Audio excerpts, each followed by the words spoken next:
Hello everyone, you're listening to The Right Side of Gaming. Today we're going to be talking about how to build a blue-red or Izzet deck in Magic Legends. As always, we have our standard disclaimer. This series is aimed more at newer players who maybe don't know what all is out there or where to start. Your more established players probably already have an idea of what they have, what they want to build. They're taking into account their gear and artifacts. They have some rare cards, things like that. Newer players probably don't have as much, so we're not going to be focusing much on gear and artifacts. They might get mentioned in passing. And while we will mention maybe some of the rare cards that they can work towards, the focus is going to be on the common and uncommon cards. To begin with, there's one thing blue and red does really well in both the card game and in Magic Legends. It's spell slinging. In the card game, you want to play a bunch of sorceries, instants, you have your counters, your damage spells. In Magic Legends, you have a lot of sorceries and damage that they can do. So, we have our typical blue starter here for sorceries. Alchemie Thaumaturge will make your sorceries cheaper to cast. And then if you can work up to rare cards like Spellstorm, that'll also give you a discount. Red has Gitu Lavamancer, which will just get a boost every time you cast a sorcery. So if you do want to get a body on the field, and you are playing mostly sorceries, you can buff off its power pretty consistently. And at least, then you have something out there between you and the mobs.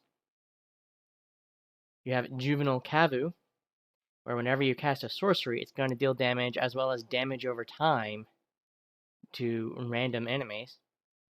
And finally, you have Goblin Rush, where whenever you cast a sorcery, you're going to create a Goblin token.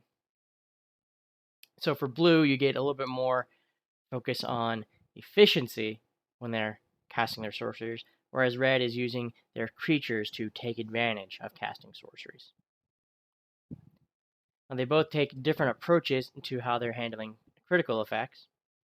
Blue wants you to have a control effect on a creature. If you have a creature controlled, your cards like Telestrike and Psionic Shatter will deal extra damage. Blue has a ton of control effects that you can pick and choose from. Red, not as many. I mean, you can play something like Lightning Elemental to get a stun in, but you're going to be looking a little bit more towards blue, most likely, for your control effects. On the other hand, red has a couple different ways to crit. You have Goblin Bombardment, which is going to deal additional damage if the enemy is at full health. So it's sort of a opener, basically. You would start a fight with Goblin Bombardment and get the extra damage, and after that, it's kind of just a regular card.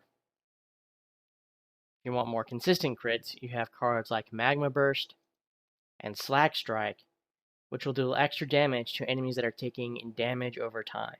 So if they're suffering from a damage over time effect, rather than a control effect, or in addition to, then these two cards will crit. Red has a few ways to deal damage over time. We have the aforementioned Juvenile Kavu, which will deal damage over time to your random enemies. Pyroclasm, which again is going to deal damage over time. Molten Shell is going to give you a shield and then deal damage over time. You also have a rarer option in Werewolf Shaman, which will deal damage over time if you can transform it. It's going to periodically summon wolves, and then if you have enough wolves or werewolves on the field, you're going to transform it and get that damage over time ability. Now, blue and red have a few places where they overlap a little bit, and some of them are cards we've already talked about. We may as well sort of play into that a little bit.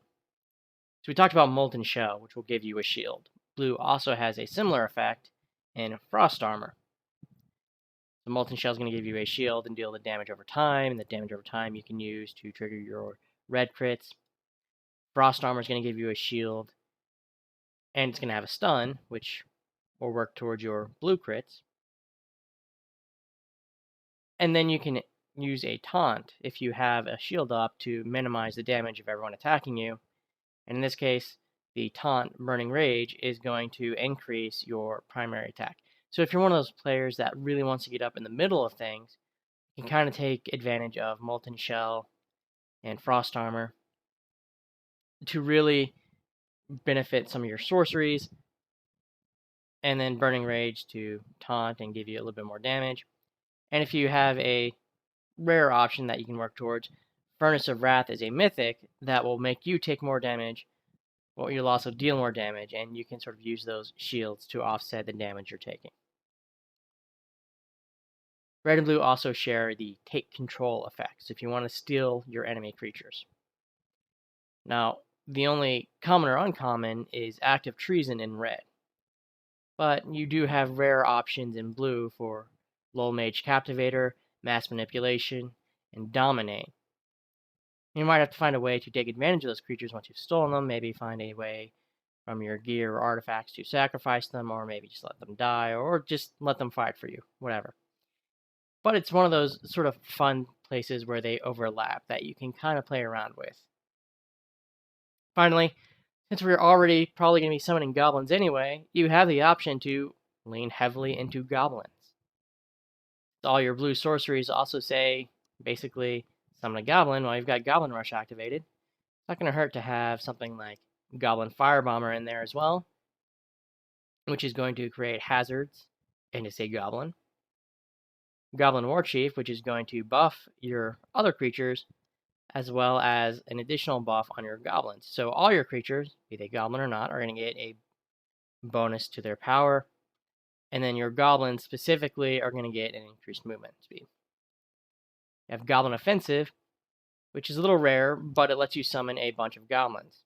Anytime you see that X, it means you can hold down the button and basically spend continuously more mana to have a bigger or more effect. In this case, you can hold down your casting button to summon up to 11 goblins, because you've got 12 mana.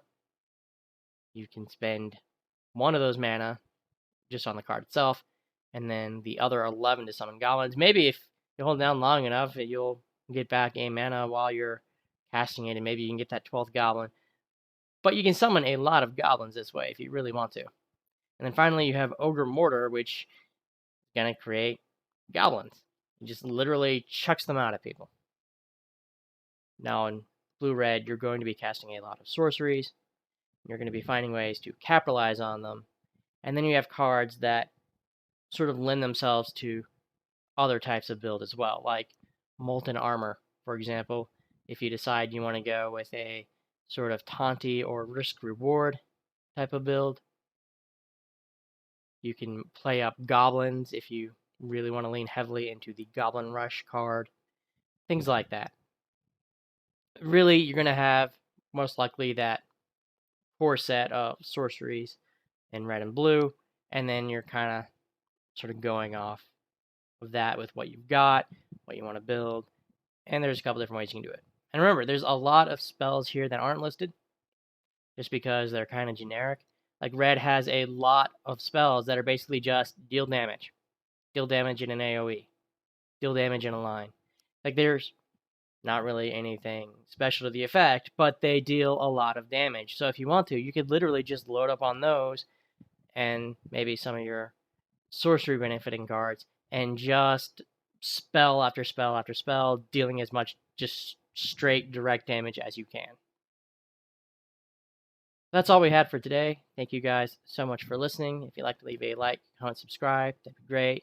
Especially if you want to talk about maybe how you built your blue-red deck in the comments, in case maybe you thought of something I didn't. Maybe some of the other players, especially some of the new players, might get some ideas. And if not, that's okay. I understand. Either way, I hope you have an awesome day, and I will catch you next time.